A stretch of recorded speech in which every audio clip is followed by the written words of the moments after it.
Chacun de nous, qui a des parents, Baruch Hashem, nous avons des enfants, et on souhaite le meilleur pour nos enfants. Même chez les plus grands psychologues, les plus grands éducateurs, tout le monde vous dira quelque chose. Il est inné chez un enfant de vouloir ressembler à ses parents. Que vous prenez la religion juive, que vous prenez d'autres religions, il est normal qu'un enfant, il a la volonté de copier ses parents. Il y a un dicton en anglais qui dit « monkey see, monkey do ». Le singe regarde et le singe fait. À un certain âge, les enfants, ils nous voient marcher, malgré qu'ils sont bien à quatre pattes, et que pour pouvoir marcher, ils vont tomber quelques milliers de fois, jusqu'à qu'un enfant a la possibilité de marcher. Qu'est-ce qui pousse l'enfant à vouloir marcher? Eh bien, la volonté de vouloir ressembler à ses parents. Il voit tout le monde marcher sur deux pattes, alors il va se mettre sur deux pieds pour pouvoir marcher. Malgré qu'il y a une difficulté incroyable à le faire. Si c'est comme ça, pourquoi à un certain âge, on voit que les enfants, et très souvent, malheureusement, même dans des bonnes familles, des enfants vont prendre certains chemins qui vont être différents des parents. Il y a longtemps de cela, quand un enfant partait du derrière de la Torah, alors le village au complet était terrorisé de ce qui s'était passé. Aujourd'hui, dans le monde où l'on vit, on prie pour que ça n'arrive pas, mais qui peut dire qu'il n'a pas un membre de sa famille, qui n'a pas un voisin très proche, qui n'a pas un enfant qui a quitté le chemin de la Torah? Bien sûr, il y a des difficultés qui sont en dehors du contrôle des parents, où les parents, très souvent, même s'ils sont les meilleurs parents, ils ne peuvent rien faire.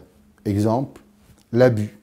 Un enfant qui subit l'abus, alors il va être très difficile de pouvoir l'aider, car l'abus est quelque chose de tellement difficile à pouvoir supporter. Très souvent, les parents ne sont pas au courant, et ils vont continuer à respecter cette personne quand l'enfant a un secret dans lui qui lui est tellement difficile de pouvoir garder, mais qu'il doit le garder pour X ou Y raison. Donc, l'enfant préfère juste partir. Donc, on va mettre ce sujet d'abus de côté, malgré qu'il ait un facteur énorme et grandiose et avec un chiffre qui fait peur quand on voit le nombre d'enfants abusés physiquement ou autrement, pourquoi les enfants quittent le chemin de la Torah.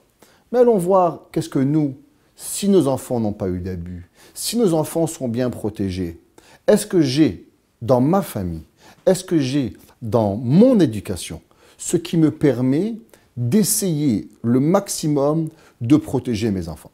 Malgré qu'on a demandé une fois au Chafetz Chaim que le Ramban de dire que si les parents sont bons, alors automatiquement les enfants seront aussi bons.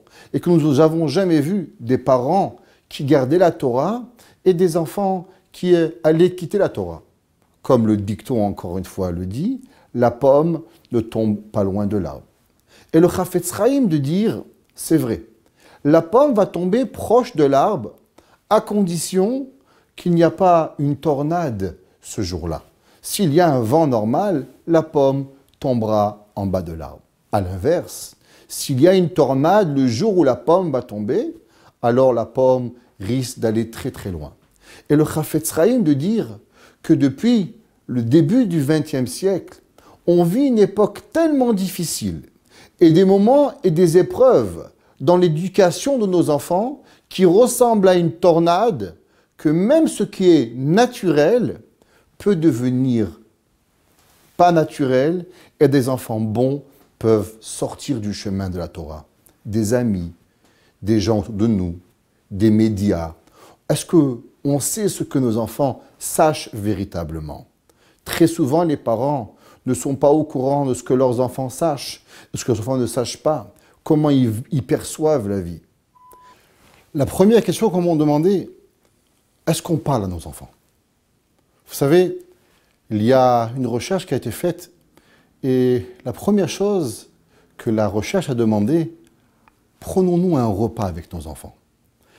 Le moment du repas est le meilleur moment pour pouvoir parler à nos enfants, pour avoir véritablement qu'est-ce que nos enfants pensent. Être à l'affût des détails.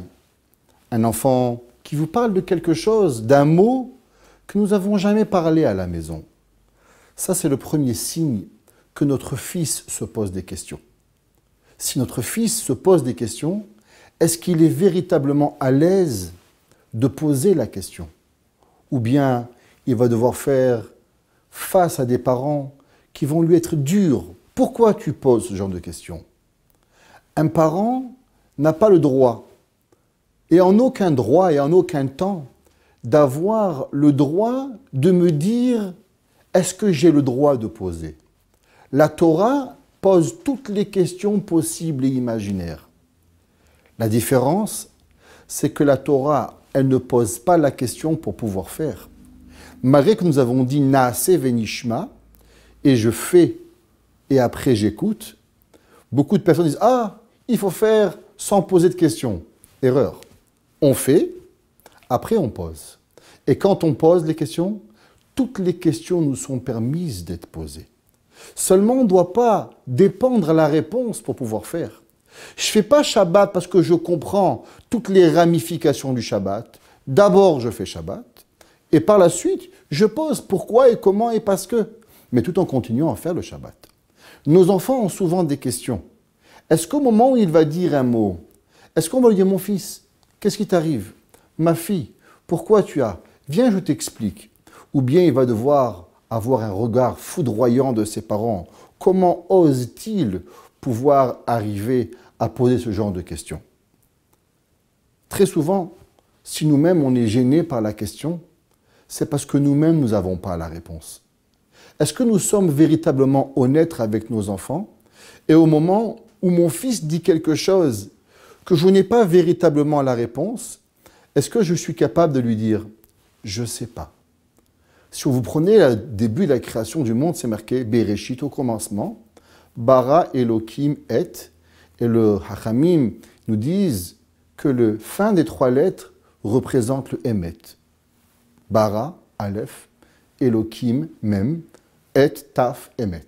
La première chose quand on commence un foyer, on doit être honnête. La vérité, que veut dire le Emet? Emet veut dire l'honnêteté. Est-ce qu'un parent est capable de dire à son fils « je ne sais pas, je vais me renseigner et je vais te revenir avec une réponse ». Un enfant qui va voir que ses parents sont véritablement honnêtes avec lui-même, au moment où ils vont être, à un moment où ils n'auront pas la réponse, ils ne vont pas lui dire « ta question est bête », mais à l'inverse, ils vont aller lui chercher la bonne réponse pour pouvoir l'aider. Et si la réponse ne suffit pas, alors on va aller encore chercher. C'est notre rôle en tant que parents de donner les outils nécessaires à nos enfants d'affronter la vie. Mais pour ça, il faut être capable d'humilité et de véritablement être capable d'aller chercher la vérité. Très souvent, on fait des choses nous-mêmes sans savoir les raisons du pourquoi. Et ça ne nous a jamais dérangé. Mais à nos enfants, ça peut les déranger. Est-ce qu'on est capable de vivre avec ça?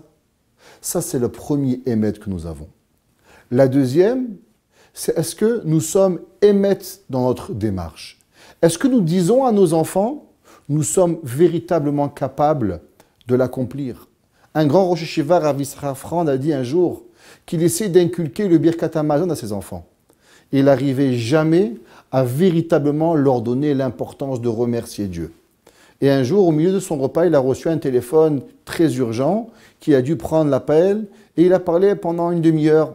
Et une demi-heure plus tard, il était en retard pour son cours. Il a quitté la maison sans faire Birkat Hamazon. Et au milieu de la route, il se rend compte qu'il a oublié Birkat. Et là, il commence à réfléchir. Est-ce que je fais Birkat maintenant? Est-ce que je fais Birkat à la Yeshiva? Est-ce que je suis à une distance que je dois revenir? Et là, il fait la décision de faire un demi-tour et de revenir à la maison. Et tous ces enfants sachent que leur papa n'arrive jamais en retard à la Yeshiva. Et ils le voient revenir, ouvrir le Birkat Hamazon et faire la bracha. Et le papa repart. Le soir même, tous les enfants avaient un birkat dans la main. Et le papa leur demande, mais qu'est-ce qui vous arrive les enfants? Comment ça se fait que ce soir vous avez tous un birkat quand vous faites la bracha? Ils disent, papa, ça fait des années que tu nous parles de l'importance du birkat. Mais aujourd'hui, nous avons pu voir la véritable importance du Birkat Hamazon. Tu as été en retard à ton rendez-vous. Tu n'as pas pensé X, Y et tu es revenu. Ça veut dire ce que tu dis est véritable. Très souvent, on prêche quelque chose. Mais est-ce que nous-mêmes, nous faisons et nous donnons à nos enfants ce qui est ce que nous croyons. Un jour, un grand chacham avait lancé une campagne d'étudier le soir. Et un homme était venu le voir et lui avait dit « Mais Rabbi, vous savez, vous demandez d'étudier pour renforcer la famille. Mais mes enfants, quand je reviens de la yeshiva ou du kollel, ils ne sont pas réveillés. Ils ne pourront pas voir si j'ai étudié. » Et le Rav de lui répondre « C'est vrai. Quand tu rentres à la maison, laisse ton livre sur la table et tes enfants verront que tu es parti étudier. » Qu'est-ce que ça veut dire? On croit très souvent que les enfants ne remarquent pas, mais les enfants remarquent chaque détail qui nous arrive. Quand nous-mêmes, nous ne sommes pas francs avec nous-mêmes, quand nous-mêmes, nous ne faisons pas ce qui est véritable dans le émet, alors automatiquement les enfants le sentent. Un enfant de pauvre, que son père n'a pas de quoi manger, l'enfant ne va jamais demander à son père de lui acheter une Ferrari, parce que le père n'est pas capable. Mais un enfant qui va voir chez ses parents des contradictions, est-ce que nous n'avons pas, nous faisons pas, le doute va rentrer. Comme le verset dit, la pétach hatadrovetz. Quand nous ouvrons des portes, c'est là que le péché va rentrer. La première question qu'on doit se dire, est-ce que je communique? Et la deuxième, elle est, est-ce que je suis véritablement franc avec moi-même? Et la troisième, qui est pas du moins moindre, et je vous dirai, c'est est-ce que je gagne mon argent d'une façon qui est honnête? Si une personne, elle gagne, malheureusement, pas sa vie, honnêtement, l'argent qu'elle nourrit ses enfants, est-il de l'argent cachère? Est-il quelque chose qui va apporter de la bracha à ses enfants? Ou bien malheureusement, est un argent qui est contaminé et qui va contaminer nos enfants? Un jour, Rav Shlomo Zalman Auerbach a dit qu'une personne qui gagnait sa vie malhonnêtement, son argent est contaminé du vol et il ne pourra pas donner des enfants corrects. À l'inverse, si une personne elle donne le maaser, elle fait attention aux ribit, aux intérêts interdits, de ne pas le donner à Onaa, et ainsi de suite, toutes les halachot qui dépendent, cet argent devient un argent qui est cachère, et quand les enfants mangeront de cet argent, il protégera nos enfants de venir qui est correctement.